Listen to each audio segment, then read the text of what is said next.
Bem-vindos ao Pode Isto Ser Terapia, um podcast de empoderamento e reflexão no feminino, onde vamos poder partilhar as nossas ideias e do nosso caminho. Eu sou a Inês Guerreiro. E eu sou a Joana Grilo, e este será um espaço onde também os nossos convidados nos ajudarão a decidir se isto pode ou não pode ser terapia. Reforçamos que este conteúdo não tem qualquer fim terapêutico e é baseado exclusivamente na nossa opinião e vivência. Não se esqueçam de nos seguir no Instagram, ativar as notificações no Spotify e Apple Podcast e subscrever o nosso canal de YouTube em pod.istoserterapia. Olá! Olá, bem-vindos. Bem-vindos ao Pode Isto Ser Terapia. Bem-vindos a mais um episódio do Outubro Rosa. Exatamente, um episódio que já é especial por ser do Pod, não é? E agora ainda é mais especial por estar inserido neste mês. Exato. Vimos aqui do rescaldo do evento também do Outubro Rosa. E então fica aqui muito esta questão da prevenção. Sim. Do prevenir. Do tato, do conhecermos o corpo, do estarmos atentos. Não só à doença, mas também àquilo que também falámos lá de sermos conhecedores do que a doença traz e do que as pessoas podem viver e do apoio que podemos dar, não é? Sim, acho que ontem foi um evento muito incrível. Sim. Nessa questão da literacia. Sim. E estavam muitas pessoas que não eram doentes, que eram cuidadores. Eu acho que é muito importante a partilha. Sim. Acho que foi muito bom. Foi muito bom. Eu gostei muito. Me sinto um bocadinho ressacada, mas sim.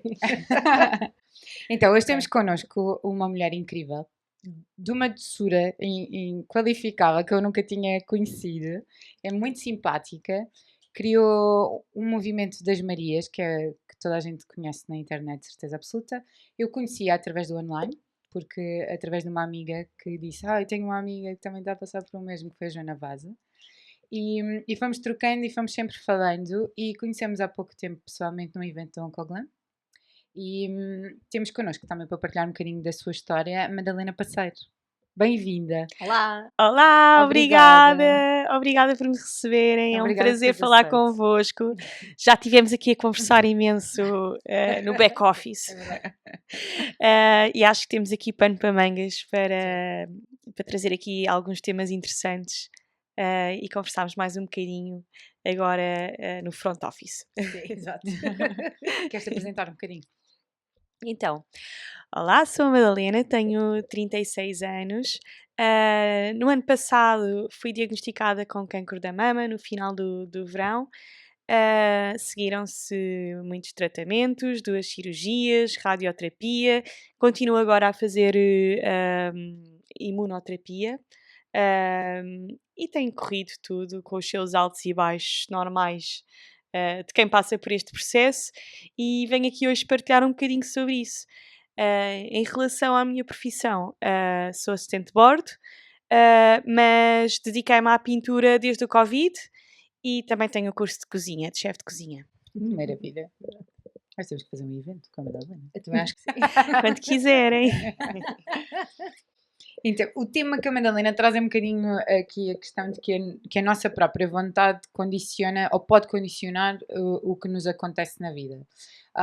Tendo em conta aqui esta perspectiva, como é que tu achas que isto influenciou a questão do antes da doença e do depois do diagnóstico? Então, eu acho que aquilo que nós queremos, mesmo que seja inconscientemente, condiciona sempre um bocadinho aquilo que nos acontece. Porquê? Antes de ser diagnosticada, eu estava no meu limite, ou seja, eu estava super cansada do meu dia-a-dia, não tinha a sensação que não conseguia descansar, estava mesmo numa altura em que o meu corpo me pedia para descansar e eu ignorava de certa forma, porque achava que era normal conseguir fazer tudo. E o que é que era fazer tudo para mim? Eu tinha acabado de fazer um curso de cozinha de 2 anos, conciliava com os aviões e ainda pintava tudo isto a full time. Portanto, eu não parava. O que me acontecia é que eu vinha dos voos, vinha super cansada, com jet lag, e não conseguia dormir. Então, de certa forma, isso criava-me ansiedade e eu tentei ocupar esse tempo com outras coisas, para não reparar que estava ansiosa e que não conseguia descansar. Então andava sempre a 1000, como é óbvio. Nisto, tive uma altura em que seguiram uma data de infecções, estava sempre doente, inclusivamente tive um burnout, e o meu corpo acusava mesmo de estar cansado. E eu, no fundo, no fundo, no fundo, o que eu queria era parar e estava desesperadamente à procura de outra forma de vida, em que fosse mais calma e que eu pudesse ter mais o meu tempo para recuperar, uma vida mais relaxada, mas consegui manter a mesma qualidade de vida. Entretanto, nisto tudo, a gota d'água foi o meu pai, que teve um cancro também, e nisto, em 4 meses, morreu. Pronto, e foi uma carga de stress brutal para mim, e nesse mesmo ano descubro que tenho um cancro. Conclusão, na minha perspectiva, eu acho que o meu corpo já me estava a pedir para parar há muito tempo, e eu, no fundo, queria parar, não sabia como, porque também pessoalmente estávamos numa altura difícil em que tínhamos acabado de comprar casa e uma consequente, nesse mesmo ano, subida de taxa de juros, e eu estava muito sobrecarregada. Portanto, eu não tinha como parar, porque era um ciclo, não é? Eu tinha que pagar as contas, tinha que ter estes trabalhos todos, para manter os meus compromissos, para conseguir responder aos meus compromissos todos. E de certa forma o cancro apareceu aqui para me obrigar a parar. E era uma coisa que, no fundo, obviamente que ninguém quer ter cancro, e eu não queria ter um cancro, mas como eu não ouvi o meu corpo, e era uma coisa que eu queria, acabei por parar. Pronto, isto vem um bocadinho na sequência do cancro. Eu acho que nós depois partilhamos todas um bocadinho isto, independentemente de ser a doença oncológica ou não, há sempre aqui uma perspectiva de que a vida encontra uma forma de nos parar, não é? Porque às vezes eu acho que eu partilho contigo isso. Eu vinha de um período muito intenso, não é? Porque trabalhava no Serviço Nacional de Saúde e entrou o Covid, não é? Que te veio a trazer aqui um stress à estrutura gigantesco. E eu lembro-me de trabalhar 27 dias por mês e de saber que aquilo era errado, mas eu sentia isso, que era, eu chegava à casa e o stress em que eu estava, eu treinava, porque eu sentia sempre que tinha energia para gastar. Eu não percebia que era a ansiedade que estava a controlar totalmente a minha vida. E eu acho que quase todas nós que, quando partilhamos esta questão do momento para o outro a vida parou-me, tínhamos um background muito semelhante. De alguma forma, não é? Eu sentia também um bocado esse peso da responsabilidade. Eu tinha 2 trabalhos e ainda tenho, porque é difícil viver em Lisboa e teres vida e poderes ter dinheiro para fazer coisas que tu gostas sem teres acumulação de funções de alguma forma. Porque a pessoa está doente, mas as circunstâncias mudam. E eu acho que depois a doença ainda acarreta mais despesas. Não é? Sim. Todos os tratamentos extra que nós fazemos para a melhoria da nossa qualidade de vida durante os tratamentos são coisas de um investimento financeiro muito grande. Mesmo. E isso traz ainda mais desequilíbrio à estrutura. E depois, quando voltas a ter atividade, na verdade, já vais descalça, porque ainda tens que compensar ou que tiraste da tua conta poupança, ou que precisaste, ou no meu caso também tive ajuda da minha família, porque havia muitas coisas que eu gostava de fazer e que melhorou efetivamente a minha qualidade de vida, que eu precisei dessa ajuda, porque não dá para viveres da baixa. Pois E não. há aqui o outro impossível. lado, tu estás dependente deste sistema, não é? Porque Sim. a verdade é que não podes deixar de assumir compromissos só na inevitabilidade de acontecer alguma coisa. Mas depois, quando assumes esses compromissos e tens que tomar uma decisão, não é? É muito difícil porque não tem só a ver com o perder o estilo de vida, tem a ver com efetivamente eu não conseguir cumprir o básico que me vai dar, seja a casa que me vai dar o teto, seja as contas que vão ter que ser pagas, e as coisas têm que acontecer, sejam elas associadas à doença ou não, as coisas têm que acontecer. E no meu caso não foi necessariamente, eu também tive o burnout e nós tivemos de tomar aqui uma decisão de sair do trabalho onde estava, não que eu não gostasse de estar lá, mas efetivamente não estava a resultar, até por causa da distância, e tivemos que lidar com esta decisão de tu vais ter que te despedir, não sabemos o que é que vai acontecer, e eu identifico muito com essa questão de eu preciso de mudar, eu preciso de parar, mas eu não posso perder as condições que tenho para manter a minha vida Sim. no básico. Não estamos a falar Sim, do para lá disso, que, também, que eu acho que também é importante, mas daquilo que é básico. E por mais que nós, e no meu caso também felizmente tinha apoio da família, caso fosse necessário, nós felizmente conseguimos organizar as coisas e gerir, mas é uma angústia muito grande, porque a vida vai sendo planeada e vamos tomando decisões e depois de repente vemos que temos que mudar e não sabemos muito bem como é que vamos mudar e tentar manter os mínimos. E eu acho que isso, eu sei que é uma questão um bocadinho utópica, porque eu não tenho solução para isso, não é? Mas é porque nós efetivamente estamos muito dependentes deste sistema de termos, e por mais que, sim, podemos viver com menos, sim, podemos, mas hoje em Estamos dia a o falar do básico básico. é isso, é que o básico não é menos neste Não. momento, é muito, Sim, é uma o carga muito básico grande. é sim, muito. sim. Não, e principalmente quando passamos por doença oncológica, é tudo muito caro.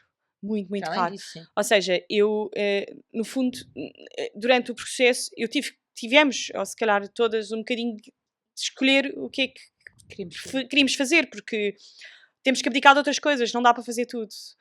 Eu, por exemplo, parcelei, não, deixei de fazer terapia, tratar a parte psicológica, para fazer fisioterapia, para fazer a congelação de óvulos, porque isso foi caríssimo. Pronto, graças a Deus tive ajuda também da minha família nessa parte.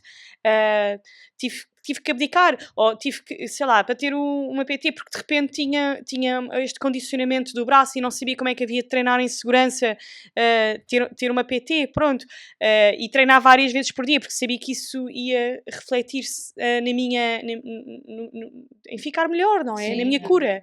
sim. Por isso, eu acho que são decisões importantes que temos e depois de repente vemos-nos agarradas à nossa vida passada, em que não tínhamos nenhum destes compromissos, não é? E queremos viver, mas depois não temos disponibilidade monetária para fazer as coisas que queremos, não é? E muitas vezes nós vivemos com esta insegurança um bocadinho de não saber o que é o dia da manhã, não é? Portanto, aprendemos a viver o dia 2 e queremos viver o dia 2, queremos queremos realizar aqueles desejos todos que todos nós temos, pessoais, e de repente esta limitação financeira é um bocadinho um corte das nossas asas e é difícil. É difícil. Eu acho difícil. Mesmo estando no público, em que possa. Há todo um extra, mesmo a fisioterapia é super limitada. Neste momento, a estrutura, por exemplo, onde eu trabalho, está super carregadíssima. E o que eles fazem é. Eles só tratam quem tem questões graves. Sim, a mim eu fui fazer a consulta com a fisioterapia do Santa Maria e disseram, depois se calhar daqui a 3 meses ou daqui a 4 voltamos a ver. E eu tive que fazer a minha fisioterapia, por acaso tive a Carolina Proença, que adoro, foi incrível. E ajudou-me mesmo muito, mas pronto, são custos que nós temos, fora uma baixa, não é? Fora aqueles custos todos que já tínhamos, não é? Porque estávamos já a pagar uma casa, etc, não é? Portanto, é uma altura delicada. Porque efetivamente a rádio deixa uma alteração do movimento gigante. Parece que os tecidos encolhem, não é? Tipo, há uma retração do tecido. E efetivamente o hospital, como só trata casos graves, empurra-nos um bocadinho para o centro de saúde. Hoje em dia é isso que acontece, e depois nós estamos muito tempo à espera, e esse tempo faz muita diferença. E quem tem efetivamente noção investe cá fora, e quem não tem muitas vezes fica com uma atrofia que depois é muito difícil de tratar anos depois. Por exemplo, a Tânia só começou a fazer 3 anos depois e fez uma cirurgia abdominal gigante. E agora está-lhe a custar muito mais, só que ela tem que fazer 2 coisas ao mesmo tempo, que é a fisioterapia e vai a reprogramar. É um conjunto, sim, mas traz muita limitação. E se nós vamos pensar, nós não temos 60 ou 70 anos, não é? Sim, nós temos uma vida inteira ainda para viver. Se Deus quiser, sim. E estamos numa fase em que é preciso mesmo ter muita noção destas alterações, porque eles às vezes só consideram que o lifedema é que é prioritário. Sim, mas eu acho que há aqui uma questão muito importante da prevenção. É, total, e está completamente provado, não é? Acho eu, 2 anos que com a fisioterapia se consegue evitar um bocadinho o aparecimento do linfedema, não é? E também puxar aqui um bocado a consciência de que o exercício salva a pessoa e não o contrário. Sim. Porque às vezes há muito aquela informação errática do não podes carregar pesos, não podes fazer esforços. E efetivamente o corpo ganhar novamente estrutura muscular para poder fazer esses movimentos. Sim, e eu por acaso aprendi que com a Carla Malveiro, que é a fisiatra do Champalimau, que o exercício ajuda muito até a restabelecer esta questão da linfa. Total. Ou seja, o facto de nós mexermos o braço é muito mais importante por contratura muscular. Para voltarmos a ter o funcionamento da linfa, mesmo que não tenhamos o sistema ativo, não é? Portanto, para o corpo também voltar a reorganizar. Exatamente, exatamente, também acumulação. evita aqui a questão do linfedema. Portanto, Total. não provoca. Façam exercício. Exato, é isso. Eu acho que para mim foi super importante. Eu consigo pôr os dois numa balança e acho que foram os dois importantes: exercício físico e fisioterapia, super importante. Mas pronto, ainda assim são custos que alguém tem que ter se quiser manter qualidade de vida. E que nós somos novas, não é? E queremos manter qualidade de vida agora e no futuro. E são investimentos, que total. temos que fazer na nossa saúde naquele momento. E às vezes temos que olhar, identificar e perceber o que é que pode ficar para depois. Eu, por exemplo, acho que nesta fase em que eu fui operada há um ano, não é? Eu fiz a remoção dos ovários há um ano, e então instalou-se aqui de uma forma gradual a ausência da parte hormonal. Que eu acho que nós descuidamos um bocado ou temos pouca literacia. Eu acho que eu própria tinha pouca literacia, e depois perceber efetivamente o impacto. E o impacto maior é na saúde mental. E é pouco perceptível para quem está à nossa volta, porque parece que a transição toda já passou, tu já estás na tua atividade, a tua vida mal ou bem já está mais ou menos em andamento, mas o impacto grande é cerebral, é mesmo cerebral. Tu não tens, com a remoção dos ovários, no estrogênio, e depois, para além disso, nós fazemos o inibidor oral. Sim. E então há uma ausência total, e isso faz com que o cérebro tenha mesmo muita dificuldade na criação de hormonas boas. A serotonina fica no lodo, não há.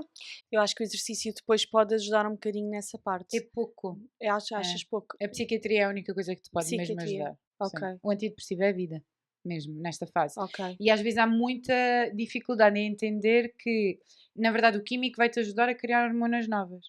Até o teu corpo restabelecer Sim. e perceber que, e acho que depois isto depende muito aqui da parte química de cada um, de que forma é que vai, né? A nossa tiroide está um bocadinho mais fraca. Sim. Então A tiroide produção hormonal.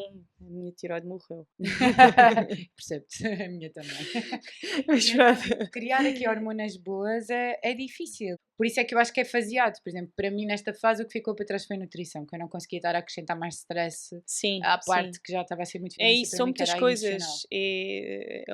É multidimensional, não é? total. E então tem mesmo que ser Eu o que tu quando tirei a dizias. enfermagem e dizia, nós somos seres biopsicossociais. Portanto, nós temos que atuar nestes níveis todos. Sim. É muito complexo. E vão surgindo questões, não é? Tipo, não é um processo fechado. E isto vai, principalmente quando mexe com a parte hormonal numa mulher, vai havendo oscilações, vai havendo sempre períodos de maior ajuste. E se calhar, tipo, fazer um bocado as pazes com isso. Tipo, eu sabia que a acumulação de peso que eu tenho nesta fase era um mal necessário nesta altura, porque eu não consigo criar mais stress. Claro. Mas eu estou tranquila. Mas eu sinto que às vezes a preocupação alheia dos que está à minha volta do género, oh meu Deus.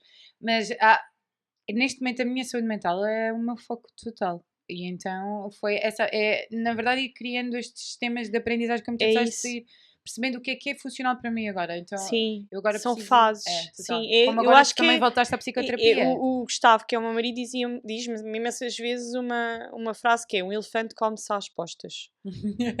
E eu. Ai, total. Perdemos todos os vegetarianos. Não, ninguém vai querer comer elefantes, como é óbvio.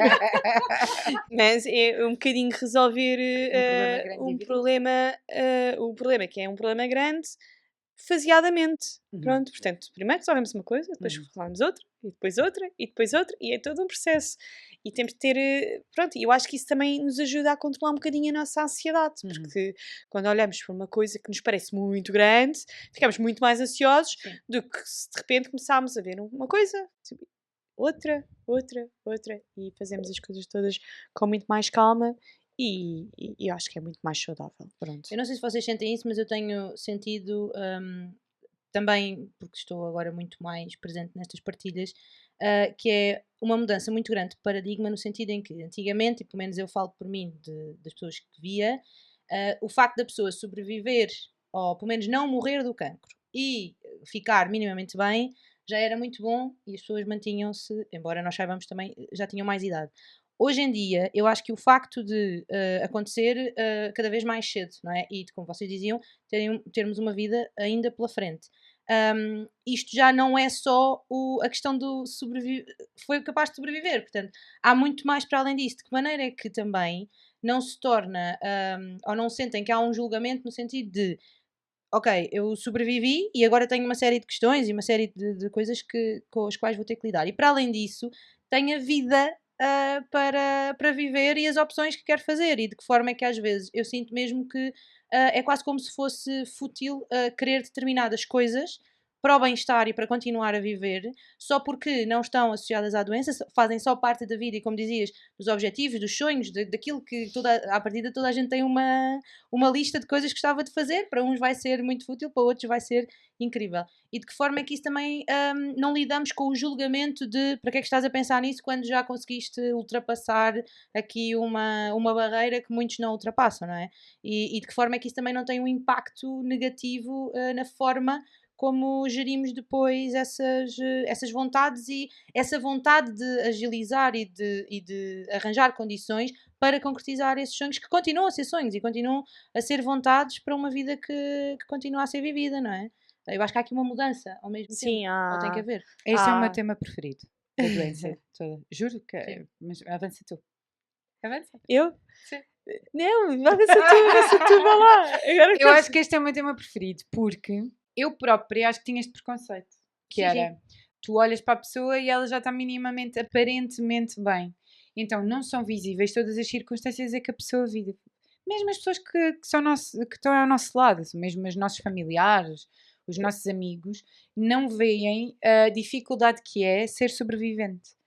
Porque a maioria de nós sobrevive, efetivamente, graças a Deus, porque a ciência evoluiu imenso e a morte associada ao diagnóstico precoce é, neste momento, tipo, muito, muito ínfima. E ao mesmo tempo isso é expectável, não é? Sim. Toda a evolução, portanto. Aquilo que eu acho é que todos nós sobrevivemos com mazelas. Mazelas que não são visíveis, porque, infelizmente, o cancro ainda é muito associado à parte descaracterizante da quimioterapia. E essa é a parte em que as pessoas mais acolhem, porque é muito visível, não é? e é muito frágil Sim. o nosso aspecto exterior, não é? Exatamente. E não imaginam ainda a fragilidade interna. Exato. Mas eu acho que o depois é mais difícil, não é? Muito. Depois dos também. tratamentos é mais difícil. Agora, quando fazíamos uma conversa há pouco tempo, eu participei numas conversas da Tuskin com um médico cirurgião. E ele era de ginecologia, mas ele depois especializou-se só na cirurgia ginecológica. E ele dizia, para nós não é visível. Muito. E é muito, ainda, eu, por exemplo, tive que consultar muitas ginecologistas novas, depois da minha, porque eu senti que eu perdi um bocado o interesse. Eu tinha muitas questões que eu queria resolver da menopausa e a resposta que eu recebia muitas vezes era, toda a gente aguentou, é para aguentar. E eu não Exato. sinto que isso, numa mulher jovem, eu acho que isto depois também vem muito lá para trás. Eu não me lembro de ouvir a minha mãe falar sobre menopausa, eu não me lembro da minha avó falar sobre Eu também menopausa, não. eu não lembro das mulheres à minha volta terem esta consciência. Sim. Sim, eu nem Eu acho sequer que passa muito sabia por esta isso. questão dos afrontamentos, porque ninguém na minha família tinha afrontamentos com a menopausa. E pode acontecer, Bem, porque eu as mulheres tenho todas têm imensos, sintomas diferentes. imensos. Durante a noite não acordo 100.000 vezes Percebo perfeitamente. a morrer de calor. mas pronto, faz parte. Eu tento viver com isso, mas não é fácil. Não, e podemos procurar respostas à suplementação, à acupuntura, à Sim, sim. uma panóplia de coisas que podemos fazer. O que eu não sinto que possa ser é, então, mas a parte difícil você já passou, Pois. agora isto é diminuído. E não pode ser diminuído porque tem um impacto muito grande, principalmente no ciclo do sono, que é, tu agora já estás ativa, já vais trabalhar, não dormis a noite inteira, é uma chatice. Sim, Porque sim. é cumulativo. Não, e aliás, até por uma questão, se pensarmos numa recidiva, não é? O sono é muito importante para a recuperação das nossas células. Total. Portanto, É o reset que se nós quisermos temos ser que fazer. saudáveis, Temos temos que que dormir dormir. bem. É uma necessidade básica de vida. Não estamos a falar de uma coisa supérflua. É a base das bases. As pessoas têm que dormir. E aceitar que os outros também precisam ter noção, e a entidade patronais também precisam ter noção, que capacidade cognitiva fica afetada, capacidade de concentração fica afetada, a memória fica afetada. Muitas vezes é recuperável, mas não é igual. Claro. Eu sinto, pelo menos, que eu tinha um cérebro super ativo, se calhar até demais, não é? Conseguimos fazer muitas coisas ao mesmo tempo, ter Sim. um pensamento muito rápido, e agora eu não tenho mesmo. Eu preciso me concentrar para fazer determinadas tarefas que eu fazia, se calhar com uma perna às costas noutra circunstância, e as coisas mudam. E eu acho que temos que abrir um bocado o horizonte para conhecer, que eu acho que nós estamos no início desta transformação. Acho que é por isso que parece tão difícil também acho. agora. que é de trazer, e também acho que temos essa responsabilidade, de trazer muito esta noção de que este processo do pós é muito difícil e é efetivamente o processo mais desacompanhado. Pois é. Eu acho que o que acontece é que houve esta evolução na medicina, por outro lado também evolução nos meios de diagnóstico, portanto detectam-se pessoas e também tem a ver com o nosso estilo de vida, não é? O nosso estilo de vida também piorou, portanto há aqui uma conjugação perfeita para haverem casos e cada vez mais jovens. O que acontece é que eu acho que a sociedade não está preparada para acompanhar pessoas que passaram por estas tormentas durante muitos anos. Porque lá está, isto era muito associado aos velhinhos, e as pessoas já achavam que pronto, aquela vida está concluída, já estão no final da vida, é natural, pronto, já viveu uma vida toda, isto acontece. Agora nós não, nós somos mulheres jovens. E somos o grosso ativo, não é? Somos o grosso ativo do país. Exatamente, trabalhamos, temos responsabilidades, a vida continua. Essa é a parte mais dura, realmente. É ser transparente aos olhos da maioria das pessoas aquilo que estamos a passar e ser-nos exigido exatamente o mesmo. Porque é verdade, nós temos que batalhar o mesmo que todos os outros. Pronto. E porque nessa altura, quando acontecia em pessoas mais velhas, não quer dizer, eu percebo que fosse mais fácil do género, ok, assumia-se que a pessoa, até porque provavelmente a pessoa até já podia não estar a trabalhar, ou mesmo deixar-se trabalhar nessa altura, fosse diferente, mas eu acho igualmente mau assumir-se, não é? Que, ok, já fez uma vida e portanto agora já pode aguentar, não é? Como tu dizias, se calhar sintomas que pudessem ter, aguentavam de outra maneira porque tinham outro tipo de disponibilidade. Não, e até porque Mas as era mau, pessoas não é? associam à velhice. Dizem, não, se Sim. não fosse por isto também ia acontecer isto porque está velha. Exato. Pronto. Portanto, as pessoas já tinham aqueles sintomas. E assumir-se isso já não devia ser assim. Sim. Mas ainda que tenha acontecido assim, eu acho que de facto a questão está aí. Acontece cada vez mais cedo e é o que vocês estão a dizer. Está a acontecer em população que continua a trabalhar e a viver. Não é? É que eu acho que é muito. Para além, claro que tem a ver com a responsabilidade de se exercer uma função e de se ter que manter uma vida, mas manter-se essa vida e essa logística com estas condições todas. E isso tem de facto de ser visto de uma forma diferente, não só enquanto sistema, não é, do país, mas enquanto sociedade, porque não há outra forma de ver as coisas.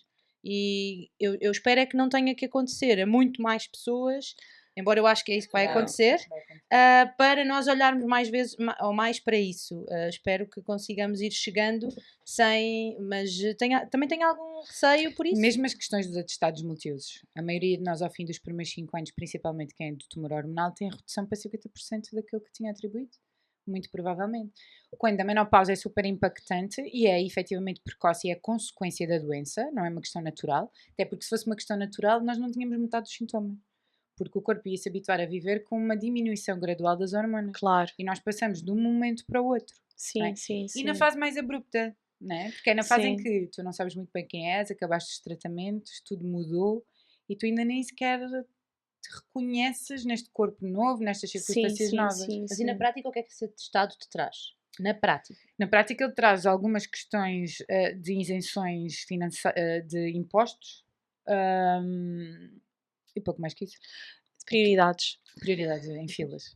Prioridades porque de resto aquilo que é efetivamente a qualidade de vida não te vem ajudar, ou seja, não te traz aquilo. Mas o que eu acho é que, imagina, o atestado, se tu estiveres numa fase muito inicial da doença, ele tem uma validade. Sim. E essa validade tem que ser revista. Não é suficiente, é aquilo que eu sinto. Em termos práticos, não é suficiente. Não, porque atua numa determinada área, nesse caso numa isenção, nessa e no área, resto sim, mas tem que ser tu a gerir. Mas vais ser penalizada nos 5 anos a seguir, porque imagina, o esvaziamento axilar é uma coisa que vais viver a vida toda com ele. É isso que eu ia dizer, sim. Que pronto, estes atestados são atribuídos com a mesma percentagem a todos os doentes de cancro, seja um melanoma, seja um cancro da mama, pronto, é tudo igual. E depois, consoante o caminho da pessoa dentro da doença, não é?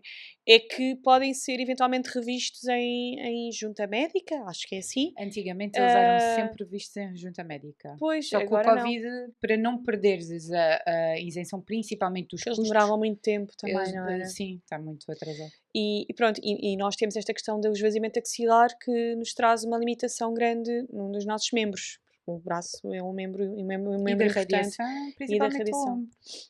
E da menopausa. Porque o risco de osteopenia e de osteoporose é Sim, sim, gigante. sim. Até porque nós começamos isto numa Eu idade já muito estou com precoce. osteopenia. Sim. E isto não é considerado. O que acontece muito, por exemplo, a Andreia Costa, quando foi à avaliação, já tinha osteopenia, tendência para osteoporose, tinha feito esvaziamento axilar, já tinha removido os ovários e passou de 60 para 30. Eu estava a pensar, Porque eles nessa não consideram as circunstância, circunstâncias da doença. a questão é que, mais do que isso, se calhar precisava era de se rever um estatuto. Precisa de rever o estatuto, principalmente no sentido de- acolhimento do doente à atividade laboral. Sim, Até porque, sim. e na revisão urgente, É muito difícil, nós não conseguimos, muitas vezes, vou dar o meu exemplo, eu por acaso ainda não voltei a trabalhar, não foi por não querer, foi porque, pronto, ainda tenho aqui umas questões a ver se realmente os tratamentos surtiram efeito, etc. Ainda estou em exames. Mas eu gostava de voltar a trabalhar. E eu penso que não há nenhum estatuto diferenciador. Sei lá, eu falo, por exemplo, das mães que vão amamentar, por exemplo. Não tem nada a ver. Sim, sim, Mas sim, há sim. um horário em que, pronto, em que há um período de tempo em que as pessoas estão a adaptar-se ao trabalho e à rotina de terem um bebê. Nós não temos um bebê, obviamente, mas nós temos uma série de limitações e muitas vezes, por exemplo, no meu caso, ainda estou a fazer tratamentos e temos, por exemplo, a hormonoterapia durante 10 anos, em que eu tenho que me dirigir ao hospital um dia.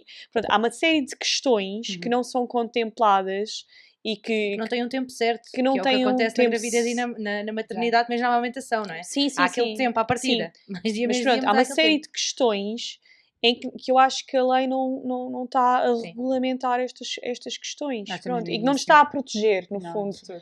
E acho que seria E até E acaba importante por ajudar ser, as entidades. porque nós.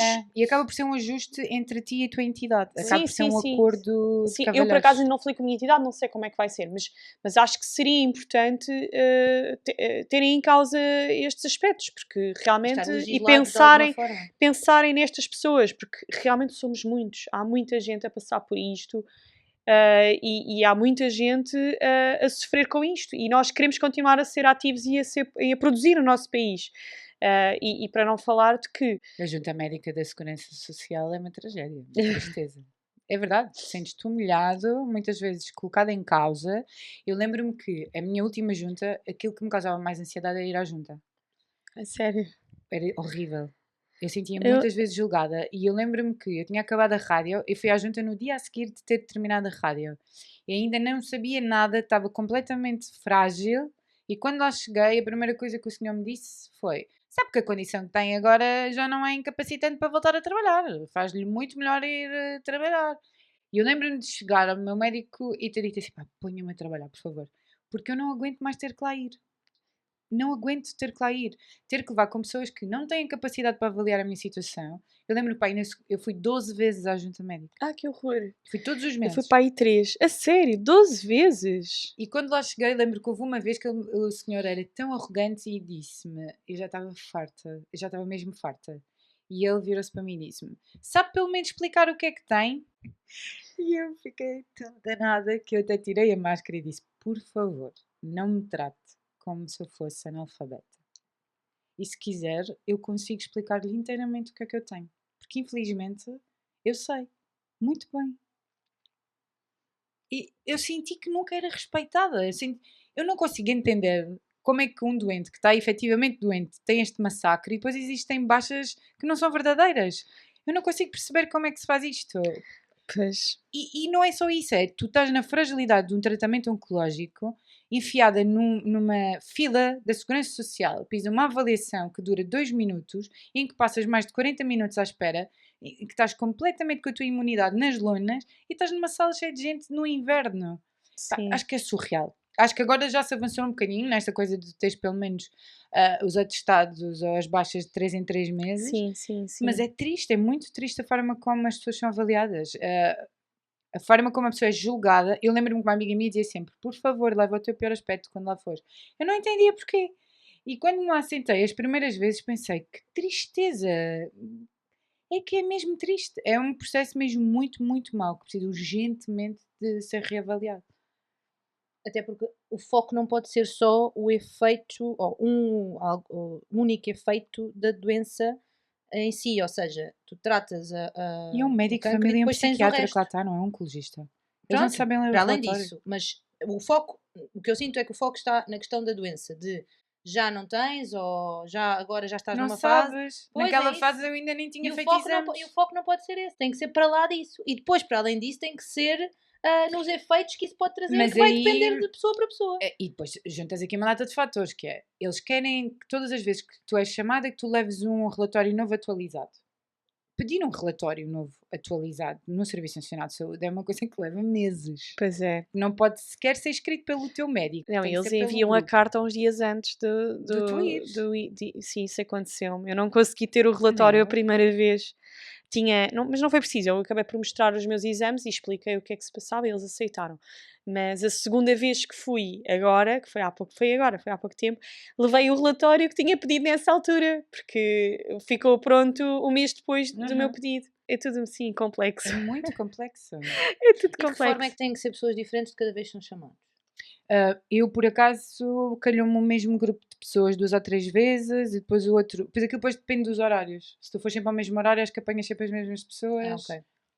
Porque às tantas tem que haver algum. Eu percebo que queiram que haja imparcialidade, não é? Mas tem que haver algum acompanhamento. Pois eu achei excelente porque nessa vez eles recusaram uma baixa, ou seja, mandaram-me trabalhar. A sério? Sim. Interromperam-me porque eu não tinha um relatório atualizado, interromperam uma baixa, o que significou que nesse mês eu não o recebi. E eu depois tive que É, isso abrir é uma uma chatice. reclamação, tive que vir buscar um relatório atualizado ao médico de família, porque o médico de família consegue consultar o meu processo e escreveu que eu devia continuar de baixa. E depois eu fiz o pedido para a nova reavaliação e eles levaram 3 semanas a marcar. Eu não pude errar, ou seja, eu não podia não ter um relatório atualizado, mas eles puderam levar 3 semanas a regularizar uma situação Chatice. que já fez com que eu Essas nesse coisas mês são não muito recebesse. chatas, é um Pois, stress. É um sistema que funciona muito mal. É um stress. E é um sistema, É uma a meu ansiedade ver, de gigante. punição. É, sim. E eu percebo que, exatamente pelas as coisas todas falsas que existem, que eles queiram ser rigorosos. Mas não sejam rigorosos com a parte, efetivamente, com as baixas que nós Porque eles não percebemos. conseguem compreender. Eles não conseguem compreender. Por isso é que nós vemos estas injustiças todas que aparecem às vezes no telejornal. Tipo, lembro-me de um caso que era uma professora que estava tipo, em fase quase terminal e que eles mandaram trabalhar. E a senhora morreu pouco tempo depois. Sim. Tipo, há estas atrocidades. E depois porque eu todos acho os que casos que tu conheces, pelo menos eu falo por mim, de pessoas que levam vidas inteiras de baixa e que, sabe Deus, quer dizer, eu não as consigo características perceber. psiquiátricas depois são muito difíceis de fazer avaliação. Sim, é verdade, Pá, mas mas mesmo, não sei. mesmo Mas há não- casos também de parte psiquiátrica que as pessoas estão com uma depressão e não conseguem. E olha, e se calhar indo um bocadinho ao encontro do que estavas a dizer inicialmente, não têm opções e não têm como tomar a decisão do vou para mudar de trabalho, ou vou fazer outra coisa, ou vou mudar de sítio. Não Sim. têm condições para isso e vêem-se efetivamente no sistema da baixa. E a única. Porque eu estou a pensar nisto porque quando a Marisa diagnosticou o princípio de burnout, uma das opções foi colocá-la de baixa e ela disse a mesma coisa. Vai estar 3 dias sem tomar banho e vai para lá chorar. E disse, pelo amor de Deus, eu não preciso estar nesse estado para saber que estou mal. Então Claro. vou ter que. Mas porque efetivamente tinha condições para chegar e no dia a seguir dizer: olha, eu já não tenho condições de trabalhar, vou-me embora. Porque eu já não faço o meu trabalho como devo fazer e portanto eu vou-me embora. Mas porque eu tinha essa condição familiar e de logística e financeira para o fazer. As pessoas que efetivamente estão dependentes desse sistema, há histórias de pessoas que fizeram exatamente o que tu fizeste. Olha, deixo de dar baixa porque as pessoas continuam a dizer que eu sou maluquinha e que não vale a pena estar ali e que tenho que ir trabalhar. É porque Portanto, a partir não do quero momento chegar em a que o isso. cabelo começa a crescer, acabou. Deixamos tirar doente. Questão de aspecto, quer dizer, é isto que. Não pode ser. Nós estamos a falar de saúde, É não estamos a falar de triste, estética, não é? Sim, mas é muito difícil. Não, e o cancro não tem caras, não é? Não de tem todo. caras. Nem o cancro, Imunoterapia nem não uma faz, série de crescer, não faz cair o cabelo. Não, E a exato. consequência cardíaca é gigante, por exemplo, não é? Tipo, E no caso da nunca vai estar depressão, escrito. E no caso da depressão, as pessoas têm todas que estar mal e sem ter vontade de tomar banho. E, pá, pelo amor de Deus, não têm. Podem ter só outro tipo de sintomas, é verdade. Eu acho que se continuamos também a sujeitar-nos só a isto, pá, eu acho que. Não, o sistema não está Eu preparado acho que há para muito nós. pouca coisa que nós possamos fazer enquanto cidadãos, é um facto. Mas se calhar temos que falar mais sobre estas coisas e menos sobre outros temas que não têm se calhar um impacto tão grande. Sim, É aquilo sim. que eu sinto. É verdade que só há pouco tempo, não sei como é que isso está agora, mas em relação à menstruação das pessoas, das mulheres terem Sim, muitos sim. sintomas, Endometriose. então, se calhar temos que trazer mais assuntos deste género, lá está, para criar um estatuto e para as pessoas poderem, até mesmo para as entidades patronais terem onde não só as entidades patronais, mas obviamente as pessoas, terem onde se agarrar. Que é ok, eu sei que dentro deste estatuto eu tenho estas condições. A E entidade patronal sentirem-se pode cumprir ou não. apoiadas, não é? Sim. E eu acho que depois isso também vai estar tudo ligado com a saúde mental, Total. não é? Porque se nós tivermos esta recepção, se for bem feita, Uhum. acho que é mais fácil E és mais sentirmos-nos produtiva. produtivos, Claro. úteis, parte integrante da sociedade, etc. Portanto, há que criar condições. E não estares tão dependente da boa vontade dos outros. Exato. O que me aconteceu na situação na altura do burnout, porque depois, como educadora de infância, a minha saída ia ser ali em abril, portanto, estávamos a falar de 3 ou 4 meses e eu percebia que era uma coisa complicada. A minha entidade patronal teve a possibilidade e colocou-me a hipótese de, ok, não saia já, ajude-nos só aqui, pelo menos, a acabar este ano letivo e nós vamos lhe dar as condições que você precisa para conseguirmos todos trabalhar, não só para também eu não colocar em causa aquilo que era a escola e o trabalho que estava a fazer. Mas a minha entidade patronal teve essa capacidade, porque efetivamente teve aquela necessidade e ajustou.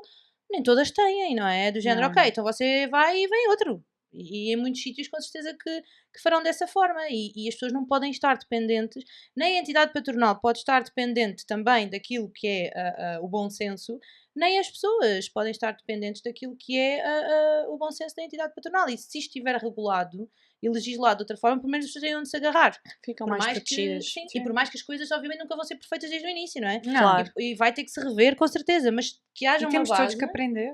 Eu acho que hoje em dia já têm com certeza informação suficiente para perceber, ok, dentro daquilo que é o mais comum, que necessidades é que as pessoas têm. É em termos de horário de trabalho, é em termos de poder, em termos de função, de se poder mexer. O país está tão no luto com coisas tão profundas que isto é uma coisa que eles Para eles não é vão supérfluo, sim. olhar sem sermos nós a levar. Temos que criar um movimento. Sim, Vamos sim, criar sim, uma Vamos petição. criar uma petição, um É assim, a movimento. questão agora por causa da maternidade, da licença, foi um grupo de Mulheres. mulheres que levou e que Então pelo menos bora. foi eu acho que às tantas é um bocadinho pensarmos nisso e sermos parte ativa para além daqueles momentos que temos de Temos que decisão. ser parte ativa. Principalmente em transmitir esta fragilidade, que às vezes Sim, não é Trazer à vivida. discussão, não é? Sim, nós já temos feito um papel ativo a nível das redes sociais, não é? Sim. Tentar transmitir aqui a nossa normalidade, o que é que acontece, como é que é, também para dar força a outras mulheres. Isto também é mais é mais uma coisa que podemos, Eu que também podemos agir. Eu acho que sim. Que eu acho que é chamar a importante. atenção que este estatuto de sobrevivente é tudo menos fácil, é muito mais complexo do que o que aparenta. Para mim, este é o meu tema preferido. Porque acho que há, cada vez mais, graças a Deus, há muita informação em relação aos tratamentos, em relação ao que se pode fazer para apoiar, em relação a que efetivamente já há evidência clínica do exercício físico desde o início dos tratamentos, que a nutrição também ajuda, um apoio, e todas estas questões de tipo qualidade de vida, de coisas boas, de mindfulness, mas depois sinto muito, acho que encontrar a Andréia Costa na minha fase do ter terminado os tratamentos foi essencial para mim. Foi perceber que a maior parte das mulheres sentiu o vazio que eu senti, que é isto acabou tudo e agora o que é que se faz com isto tudo? É que eu não sabia. É a parte mais difícil. Eu também acho. É viver, ou seja, nós vamos viver com esta doença, pelo menos, vamos viver o resto da nossa vida, mas vamos estar a acompanhá-la pelo menos durante 10 anos. Uhum. E é viver um bocadinho, às vezes, com uma arma apontada à cabeça. Pronto. E Porque e que não temos qualquer controle. É aceitar que não temos controle sobre aquilo que nos acontece. Para mim é aquilo que eu sinto. É aceitar que realmente, pronto, está nas mãos de Deus, não está nas minhas mãos. Aquilo que está nas minhas mãos eu tento fazer o melhor. E ao No meu início diziam trabalho. muito assim, tu agora fazes os tratamentos e depois isto, tu ultrapassas isto tudo. E eu pensava, que eu tenho a parte científica, né? Que é, eu sei que vou ser doente oncológica para o resto da vida e também sei que, no meu caso, que tinha um tumor de baixo crescimento, tenho muito mais risco de incidência daqui por 10 anos do que agora. Eu tenho essa consciência. A maior parte das pessoas que não tem. Um tumor hormonal tem muito mais risco de reincidência ao fim de 15 anos do que propriamente numa fase final de tratamento. Por isso eu acho que depois há todas estas questões, são meandros muito... por isso é que não se deve comparar doenças. E mesmo não? esse ultrapassar é dizer o quê, não é? Ultrapassar, eu acho que as pessoas falam muito nesta questão da quimio, porque a quimio é uma coisa que É isso? assusta muito. Agora, nós temos consciência que nós vamos ser doentes oncológicos a vida toda. Nós não vamos estar em tratamento a vida toda, não é? O nosso tratamento Espero que termina. O nosso tratamento termina na fase, no término da terapia hormonal, mas nós vamos ser doentes oncológicas a vida toda. E vais continuar a ter que ultrapassar uma série de coisas que podem nem sequer ter nada a ver com o cancro. Podem ter a ver com o teu dia-a-dia, a tua Total. vida. Sim, Não é? continuamos a O ter. falar sem ultrapassar é como, não é? Levantar todos os dias de manhã e isso. pôr os calcanhares no chão. Para quem faz o exame stand, sabe aquilo que eu estou a Dói dizer? imenso. É horrível. Pois é. Parece que as nossas articulações ficaram tão paradas durante a noite. Eu pareço uma velhinha. Isso é Eu ando total. assim toda pé de pé. Tipo. E isso é uma coisa que ninguém vê, porque a maior parte de nós, quando chega ao trabalho, já andou um bocado, Não, mas já às está vezes oleada. até basta sentar-me aqui um bocadinho Aham. e depois levantar-me. Total. É horrível, dói imenso mesmo. Pronto, e realmente o exercício ajuda nessa É. parte. E a Mas minha não pet já podemos- sinalizava as alterações todas articulares. Já, E eu já ainda só fiz 3 anos, vai fazer agora de hormonoterapia. sim. Da falta. São todas Claro. estas consequências, que não é Sim. um queixume, é a realidade. É isso. Sim. Faz parte, no fundo não é questão de ser, lá está, pois também há muito esse complexo que é, se estão a queixar é porque se estão a vitimizar, se não se estão a queixar é porque as coisas estão muito bem, então não precisamos de fazer nada. E há aqui um meio termo, não é? São factos, é real, isto acontece, porque associado a determinados tratamentos, a determinadas questões, há estas consequências e portanto, e vão ser diferentes com certeza de mulher para mulher e de situação para situação, é um facto, mas há coisas comuns que acontecem e que precisam de ser vistas de facto como um facto que existe nesta E há nesta transformações, e há transformações muito profundas. A colheita dos óvulos, nós dizemos que fizemos, né? Eu também fiz, mas não é fácil, Não. é muito difícil. Eu, por acaso, hormonalmente, comecei a ter aquelas dores articulares, mas não passei bem. Eu acho que a questão monetária é muito difícil e o momento da extração também foi difícil, doeu-me. Eu não tive dor, eu senti que o doeu-me. processo foi o mais mal acompanhado que tive. Eu senti que estava numa fragilidade emocional muito grande e senti que a equipa tinha pouco acolhimento emocional, porque a pessoa fica uma bomba hormonal. Sim. E tive uma situação muito chata, que foi, eles só se focam no ovário, né, na produção ovárica, e eu lembro-me que fazia endovaginal, fazia ecografia endovaginal 2 em 2 dias para ir medindo o crescimento. Sim. E eu fiquei tão triste com aquilo que foi, eu fiz endovaginal na sexta, elas viram que já havia alguns folículos que lhes interessavam, no sábado eu tive uma hemorragia brutal. E liguei para a linha Saúde 24, expliquei que estava a fazer a estimulação hormonal e eles disseram que era tão específica a situação que eu devia ir à maternidade Freire da Costa. E eu fui. Sim. E quando lá cheguei, a médica que me viu também achou que era demasiado específica, então ligou lá para o Centro de Reprogramação Medicamente Assistida e estava lá por acaso a minha médica e ela depois quando veio cá abaixo disse, não, é normal, está a menstruar. E eu fiquei mesmo chateada, porque eu pensei, então mas vocês viram a endovaginal ontem? Porquê que não me disseram? Porquê que não disseram, olha, o endométrio vai efetivamente descamar, não se assuste que tem mesmo, é normal por causa da estimulação hormonal, mas nós só nos focamos no ovário. Claro. Eu senti que não havia, não houve, para já não houve um match entre nós, eu acho que aquilo é tipo uma fábrica, senti que... Sim, isso eu também senti um bocadinho, que é tudo um bocado de fábrica, é um bocado de chapa 5. E tu estás numa fase muito frágil, os tratamentos são prioritários, é tudo muito depressa, estás numa bomba hormonal. Não existes como pessoa, existes como órgão que tem que ser e eu intervencionado naquele momento. Nesse dia disse mesmo, tipo, colhemos na segunda-feira, então já não quero colher. Eu senti-me mesmo profundamente tipo, invadida. Sim, eu sei. Sim. Senti mesmo que foi... senti mesmo que o processo não foi bem acompanhado. Não foi bem por acaso, no meu caso, correu bem.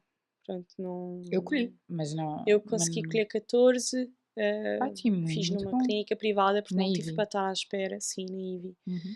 Gostei da minha médica, depois pareceu-me bastante profissional. Claro que senti-me sempre numa fábrica, porque aquilo, se as consultas são rápidas, acontece tudo de forma rápida, prescrevem as injeções e tudo, parece que é sempre igual, pronto, para toda a gente.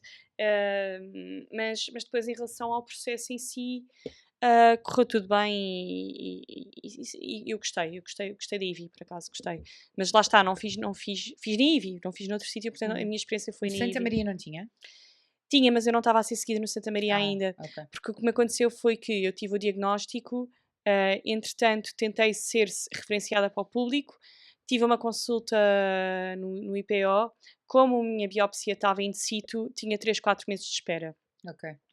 E eu não podia ficar 3-4 meses à espera de uma operação, E então acelerei tudo no privado. Foi basicamente isto que eu Foste só fiz. depois para o anticorpo. Não, eu fiz a quimioterapia e anticorpo, sim, exatamente. Uhum. E rádio depois acabei por fazer no privado outra vez. Por uma opção, só por uma questão de logística, que para mim era mais perto de casa ir às Champalimau, e eu estava muito cansada da rotina de Santa Maria, porque Santa Maria é ótimo, são excelentes profissionais, mas está muito sobrecarregado também, e são muitas, muitas horas, e depois de passar lá aqueles meses todos, eu queria respirar um Sim. bocadinho Claro. e não ficar tanto tempo enfiada no hospital, já que era um tratamento que era todos os dias, e ter esse bombom, vá. Sim, eu também. E Eu foi fiz isso que no eu SAM. fiz, foi isso que eu fiz. Mas tive uma boa experiência na recolha dos óvulos. Hum, a parte mais difícil para mim foi esta parte de saber que tinha esta espera toda até à operação, e ter que optar por fazer no privado. Depois não tinha um seguro com um plafond muito alto, portanto, grande parte dos meus tratamentos foram pagos por mim até ao momento em que cheguei à imunoterapia, e era insuportável, porque eram quase 100.000 euros por ano. Era um bocadinho menos, mas é quase esse valor. E aí eu tive que decidir mesmo, tentar transitar de alguma forma para o serviço público. Uhum. E foi isso. E estou contente, pronto. Estou contente. O que me deixa um bocadinho triste, é que ainda existe um bocadinho esta discrepância entre serviço público e privado, no sentido em que protocolarmente eles acham que fazem coisas diferentes, mas no fundo não fazem, mas chateiam-se um bocado quando andamos numa transição de um lado para o outro. E isso deixa-me um bocadinho. Porque acho que podiam. Ou seja, acho que o serviço privado devia apoiar o público no sentido de o público estar menos sobrecarregado, mas deviam confiar no trabalho uns dos outros e verem-se como aliados e não como rivais. E eu sinto um bocadinho às vezes isso deixa-me triste. Inclusivamente eu não vou dizer o nome, mas há um dos hospitais dos quais que fui seguida e que me disse claramente que não me seguiria porque eu tinha começado a ser seguida noutro hospital. E isso deixou-me. É horrível ouvir isso. Mesmo para quem está doente e que acha que ali poderá ser. Que aquele sítio poderá ter uma opinião diferente, poderá trazer algo, um acrescento ao processo que está a passar. Dizerem isso é horrível, foi horrível. E aliás, eu tentei por várias vias ser assistida nesse hospital como complemento, mas nunca foi aceito. É quase como se chumbar na universidade ou chumbar na admissão dos exames psicotécnicos. É algo do género, pronto. É assim o que eu sinto em relação a isso. E acho mesmo triste. E acho que realmente os serviços públicos e privados se devem complementar e não deixar esta carga no doente do género, mas fez este exame no privado, portanto nós não confiamos neste exame e portanto se isto está a correr mal é porque no privado eles fizeram mal. Pronto, isto é uma carga horrível para o doente que eu já senti e acho que os profissionais de saúde devem ter em conta isso e devem rever esta questão de que devem ser aliados e não rivais. Também concordo totalmente.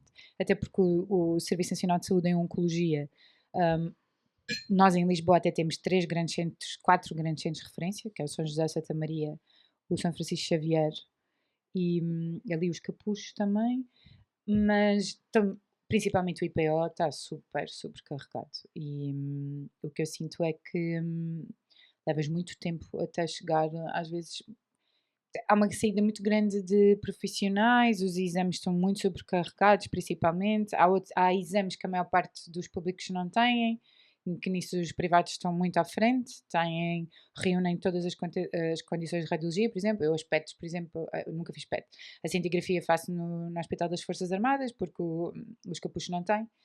A radioterapia fiz no SAMS, porque o meu centro de referência é São José e São José não tem. São protocolos que são criados para fazeres fora. E efetivamente eu acho que é muito difícil hoje em dia. Devia de haver aqui efetivamente um sistema de cooperação e esta agregação dos hospitais em centros não foi uma boa decisão, porque veio carregar ainda mais os serviços que já estavam muito sobrecarregados e a oncologia está a crescer exponencialmente e é muito difícil tu conseguires ter fármacos, dinheiro e condições Sim. para receber toda a gente. E às vezes o serviço público não responde a tempo útil. Sei lá, eu dou um exemplo. Preciso de fazer uma ressonância magnética porque tive um achado qualquer no exame. Pá, se eu estiver à espera do serviço público, vou esperar 3 ou 4 meses para me marcarem o exame. E se eu for ao privado, é muito mais rápido.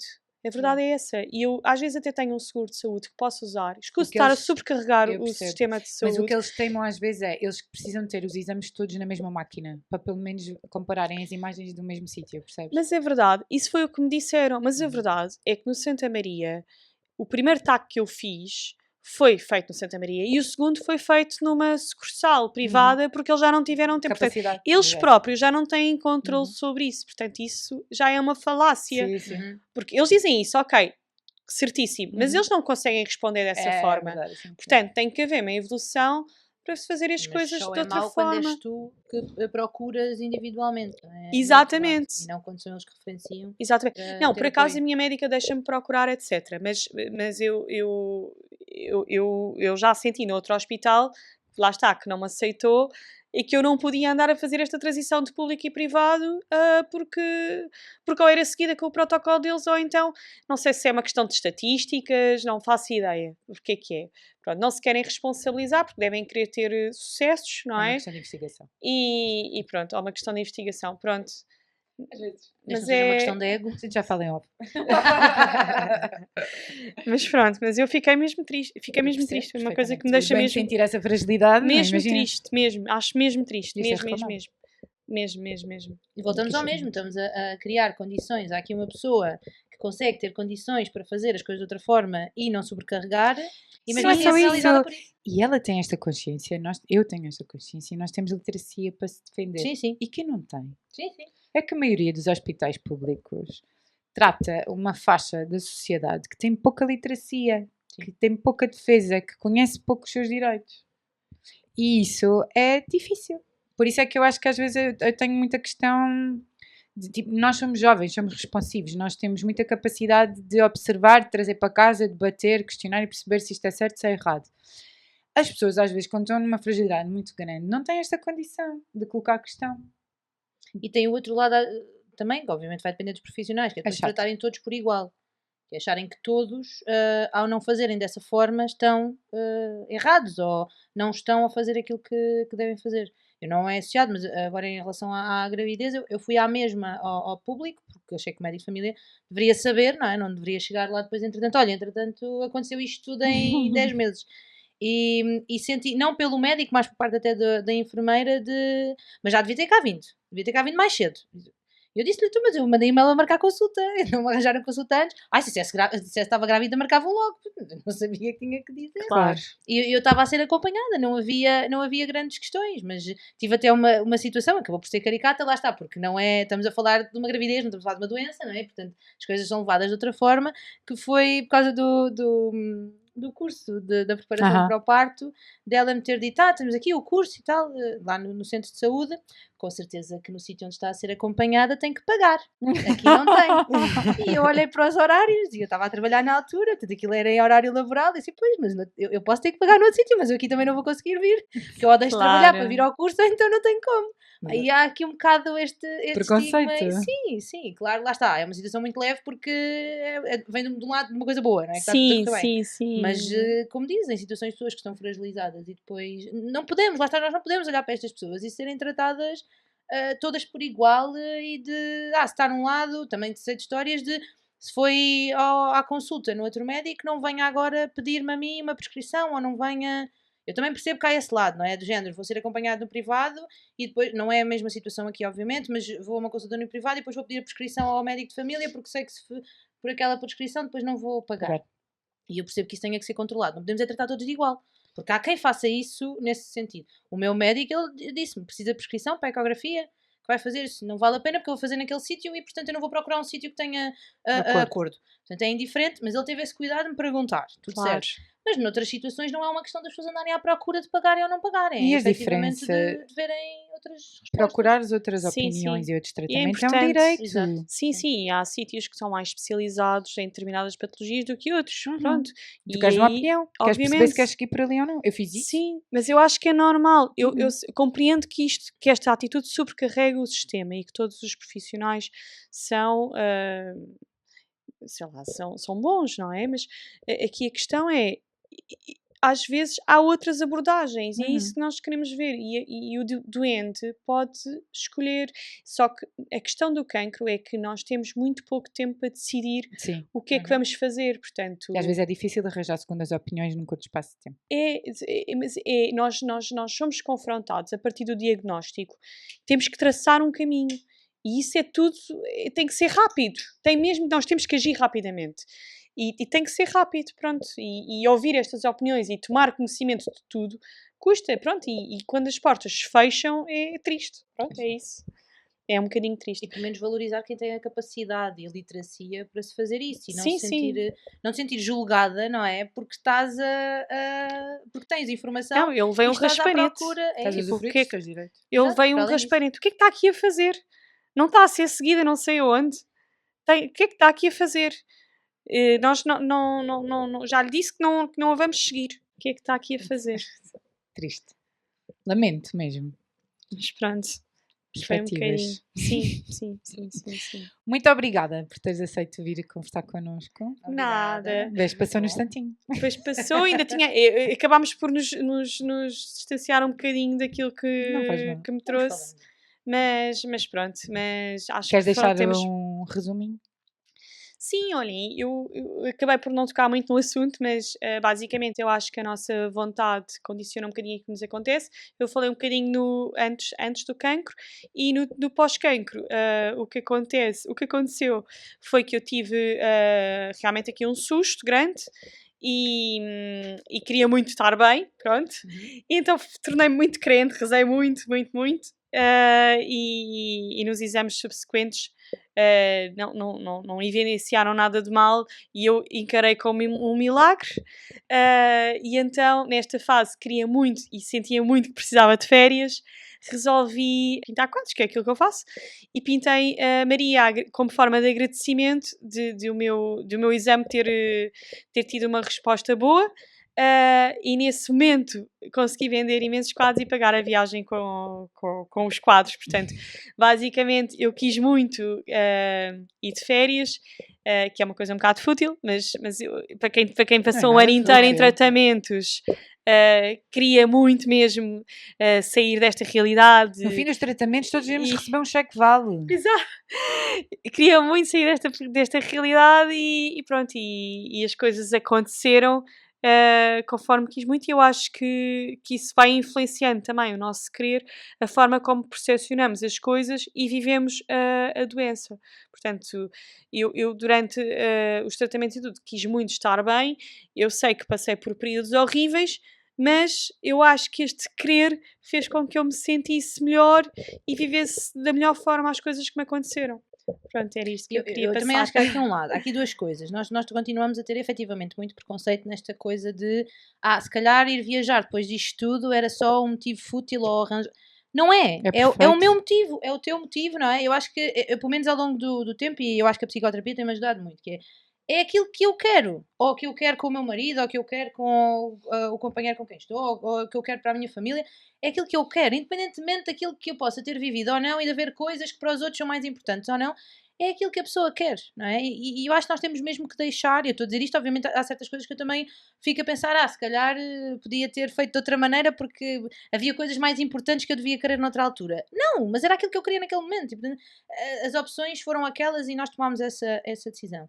E para além disso, esta ideia que eu acho que às vezes também falha um bocadinho de é o que nós queremos e nós efetivamente vamos conseguir, ou pelo menos nós vamos fazer o caminho para o conseguir, há sempre um lado em que nós vamos ter que fazer opções. Eu acho que hoje em dia vivemos uma sociedade em que nós queremos aquilo e eu quero aquilo, mas eu não me quero sujeitar a nada até lá chegar. É verdade. E eu por acaso identifico muito contigo, porque vai fazer quase um ano, eu e o meu marido fomos aos Estados Unidos e era uma das viagens que nós queríamos fazer.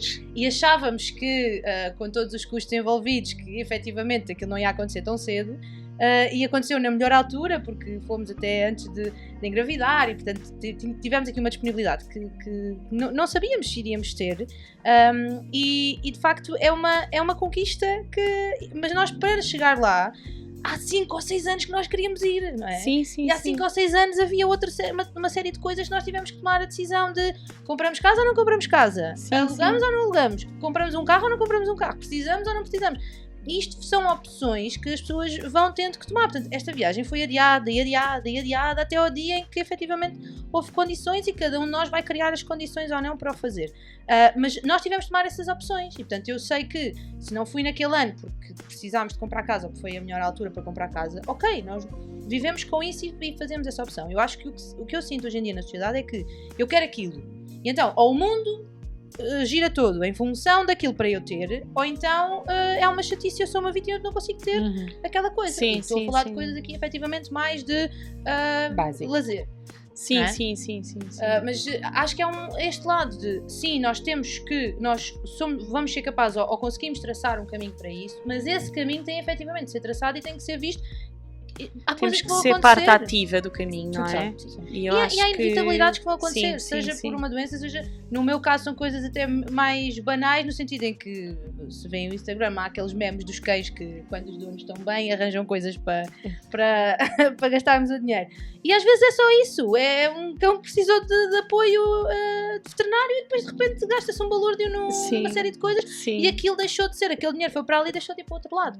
Mas foi uma opção que nós tivemos que fazer a partir do momento em que, por exemplo, quisemos ter cães, não é? Portanto, há este lado. Eu acho que temos que também pensar mais nisso, nem só se eu vou querer muito e, portanto, como eu vou querer muito isto vai acontecer, se eu quiser muito e eu pensar como é que eu vou chegar lá e ajustar, eu vou efetivamente conseguir. Exato, é isso. Temos que querer muito e ser parte ativa. Sim, mas eu acho que a vontade condiciona também a parte ativa, ou seja, a nossa motivação.